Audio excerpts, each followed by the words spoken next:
Community. আমরা 5 minutes রাখবো। আচ্ছা, আমি এই জিনিসটা বিশেষ করে কমিউনিটি ভলান্টিয়ারিং এর যে আমি নিজে আসলে সত্য কথা বলতে আমি কানাডায় আসার পরে এই কমিউনিটি ভলান্টিয়ারিং এর সঙ্গে এক্সটেন্সিভলি ইনভলভ হয়েছি, এবং আমি যদি বলতে বলি আমার পার্সোনাল এক্সপিরিয়েন্স সেটা হচ্ছে যে এটা আমি না যতটুকু মানুষকে সেবা দিছি বা ওই কমিউনিটিকে, এর চেয়ে 1000 গুণ বেশি উপকৃত হয়েছে আমি।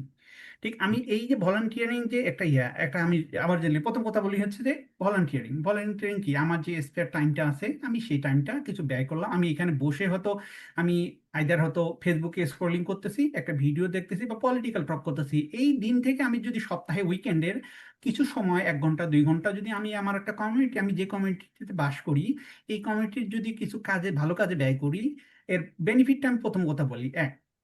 আমি যে কমিউনিটিতে ভলান্টিয়ারিং করতেছি, আমার এখানে যে ক্যানাডিয়ান, যে আমাদের সবচেয়ে বড় ইম্পর্টেন্ট, এই যে আমরা প্রথমে শুরুর দিকে বলতেছিলাম যে আমাদের